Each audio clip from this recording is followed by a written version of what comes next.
B पाठ तृतीय के प्रिय बच्चों, आज मैं कुमार संभव के प्रथम सर्ग से श्लोक संख्या 46 से लेकर 50 तक की व्याख्या करूंगा।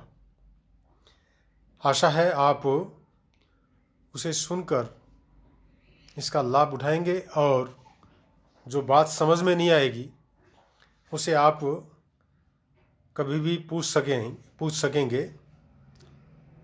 आपको पता है, कुमार संभव के प्रथम सर्ग में भगवती पार्वती के शारीरिक सौंदर्य का वर्णन चल रहा है और उनका आंतरिक गुणात्मक जो तत्व है उसका भी यहाँ पर विवेचन किया जा रहा है। 45वें श्लोक में भगवती पार्वती के मुखारविंद से निश्रित वचनों के विषय में यह बात कही गई थी कि कोयल से भी ज़्यादा सुंदर आवाज़ भगवती पार्वती की थी। इसी बात को आगे बढ़ाते हुए उनके और गुणों को प्रकट करते हुए कवि कहते हैं, प्रभात नीलोत्पल निर्विशेषम अधीर विप्रेक्षित मायताक्षा तया गृहीतम नु मृगांगनाभ्यः ततो गृहीतम नु मृगांगनाभिः। अर्थात प्रभात नीलोत्पल निर्विशेषम अधीर विप्रेक्षितम आयताक्ष्या तया मृगांगनाभ्यः गृहीतम नु मृगांगनाभिः तथा गृहीतम नु।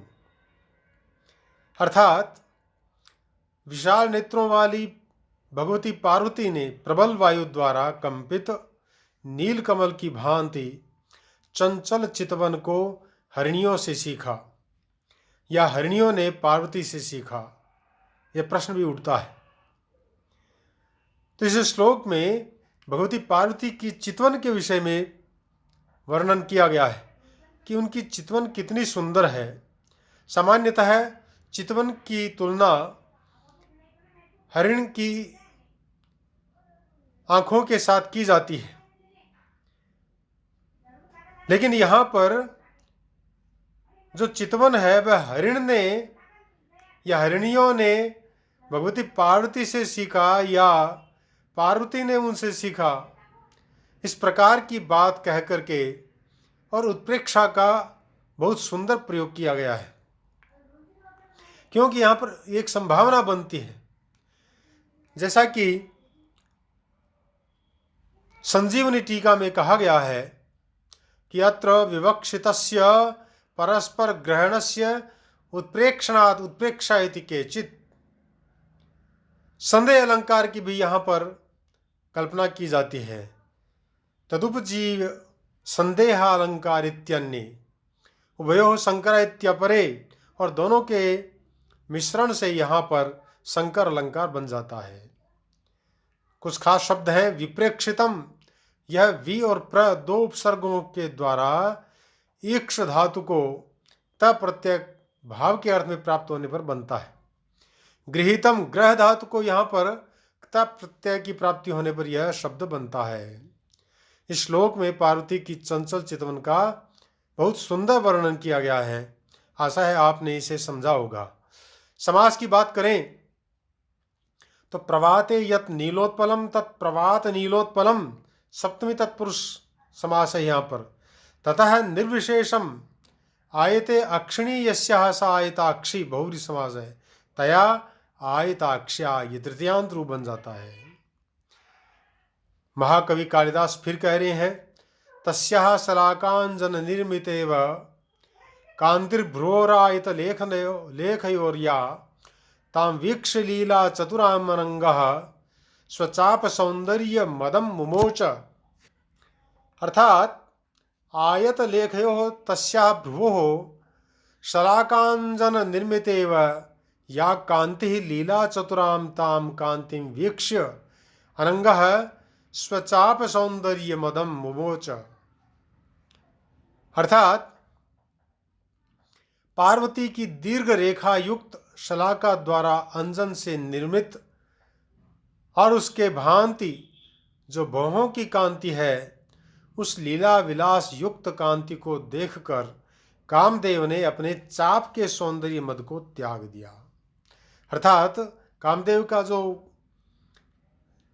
धनुष है उसकी चाप का सौंदर्य देखते ही बनता है, लेकिन पार्वती की दीर्घ रेखा युक्त शलाका द्वारा अंजन से निर्मित के समान जो भौहें हैं, उनकी कांति को देख करके कामदेव ने भी अपने चाप के सौंदर्य को भुला दिया है, त्याग दिया है।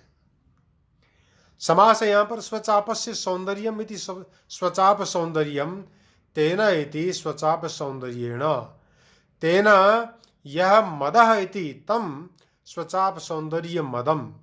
ये तृतीया तत्पुरुष समास अंत में जाकर के बन जाता है।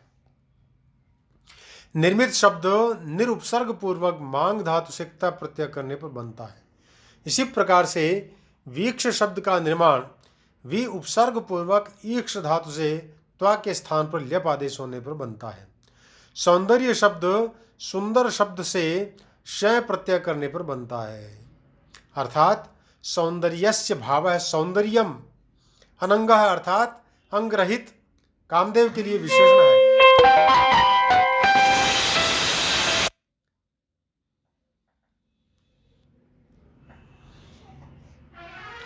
कामदेव को जब शंकर जी ने भस्म कर दिया, तब उसकी पत्नी रति ने शंकर जी से अपनी दयनीय दशा का वर्णन किया।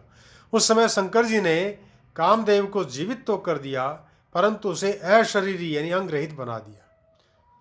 इस प्रकार से यहाँ इस शब्द के द्वारा ये बात सिद्ध होती है।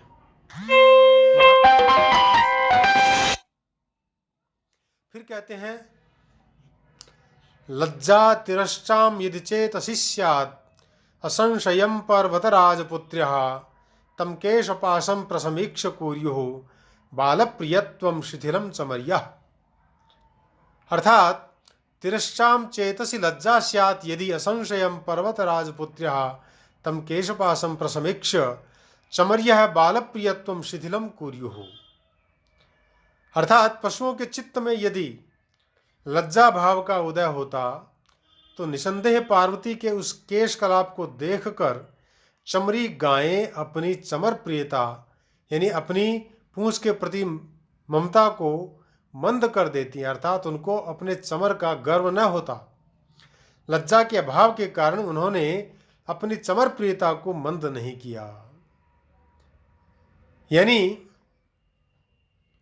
पार्वती का जो केश कलाप है वह इतना अधिक सुंदर है कि चमर जिससे बनाया जाता है, उनको धारण करने वाली जो चमरी नाम की गौएं हैं, जिनको अपनी उन केश कलापों पर गर्व है, वे उसको देख लेती तो उनको अपनी चमर के ऊपर गर्व न होता। कुछ खास शब्द है पुत्र्यः। पुत्र शब्द से स्त्रीलिंग का बनाने के लिए नीन प्रत्यय का विधान किया गया है। प्रसमीक्ष प्र उपसर्ग और सम उपसर्ग पूर्वक ईक्ष धातु को यहाँ पर त्वा के स्थान पर ल्यप आदेश होने पर प्रसमीक्ष पद बनता है। यह अव्यय है। प्रियत्वम प्रिय उपपद पूर्वक भाव के अर्थ में यहाँ पर त्वा प्रत्यय की प्राप्ति हुई है। इस प्रकार भगवती पार्वती के केश कलापों का वर्णन यहाँ पर किया गया है, उसके सौंदर्य का वर्णन किया गया है। सर्वोपमा द्रव्य समुच्चयेन यथा प्रदेशम विनिवेशितेन सा निर्मिता विश्वसृजा प्रयत्नात् एकस्थ सौंदर्य दिदृक्षयेव। सा विश्वसृजा एकस्थ सौंदर्य दिदृक्षया इव प्रयत्नात् यथा प्रदेशम विनिवेशितेन सर्वोपमा द्रव्य समुच्चयेन निर्मिता। अर्थात विधाता ने सारे सौंदर्य को एक स्थान पर देखने की इच्छा से मानो बड़े प्रयत्न से योग्य स्थल में उपमा के संपूर्ण साधनों का समुच्चय करके उस पार्वती का निर्माण किया है। अर्थात उपमा देने के लिए हमें कभी मुख्य चंद्रमा के समान के पास जाना पड़ता है, कभी किसी के पास में जाना पड़ता है, लेकिन भगवती पार्वती के प्रत्येक अंग में वह सौंदर्य भर दिया है ब्रह्मा ने कि उपमा देने के लिए किसी अन्य पशु पक्षी या व्यक्ति के पास जाने की आवश्यकता भी नहीं है। सर्वेषाम उपमा द्रव्याणाम समुच्चय इति तेन सर्वोपमा द्रव्य समुच्चयेन। षष्ठी तत्पुरुष समास है यहाँ पर और तृतीयांत पद बनता है। ये समुच्चय शब्द सम उपसर्ग पूर्वक उद उपसर्ग पूर्वक ची धातु से अच प्रत्यय करने पर बनता है और विनिवेशितेन यह पद वि और नि उपसर्ग पूर्वक विष धातु को जो कि निजंत है तय प्रत्यय करने पर बनता है। विश्वसृजा पद विश्व उपपद पूर्वक सृज धातु से क्विप प्रत्यय करने पर बनता है। प्रयत्न पद प्र उपसर्ग पूर्वक यत धातु से यहां पर नंग प्रत्यय करने पर बना है। एकस्त शब्द एक उपपद पूर्वक स्था धातु से क प्रत्यय प्राप्त होने पर बनता है। दिदृक्षया दृश्य धातु का सन्नंत रूप है ये और इसको अ प्रत्यय तथा स्त्रीलिंग की विवक्षा में टा प्रत्यय की प्राप्ति होने पर दिदृक्षा शब्द बनता है, जिसका तृतीया का एक वजन का रूप बनता है दिदृक्षया।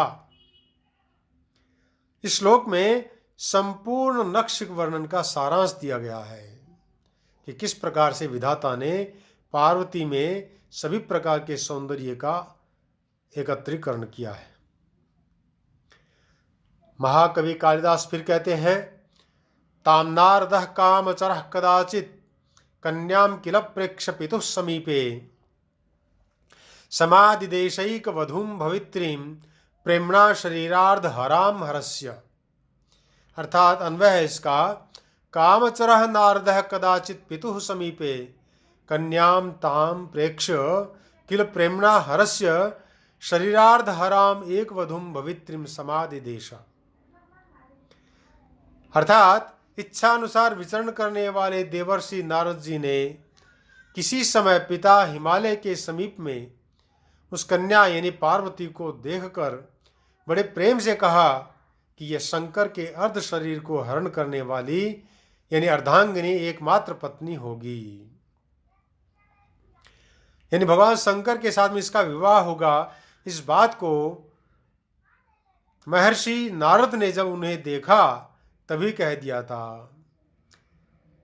यहाँ कुछ खास शब्द हैं, समास है, उनकी चर्चा कर लेते हैं। कामेन चरत इति काम चर है, उपपद समास है यहाँ पर। अर्धम हरत इति अर्ध हरा, ताम इति अर्ध हराम, शरीरस्य अर्ध हराम शरीरार्ध हराम, षष्ठी तत्पुरुष समास है यहाँ पर। काम चरह शब्द काम उपपद पूर्वक चर धातु से ट प्रत्यय प्राप्त होने पर बनता है।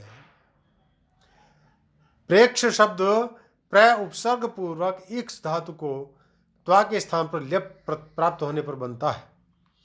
भवित्रीम शब्द द्वितीयांत है और इसका निर्माण भू धातु से त्रिस प्रत्यय करने पर तथा स्त्रीलिंग की विवक्षा में नीब प्रत्यय प्राप्त होने पर बनता है।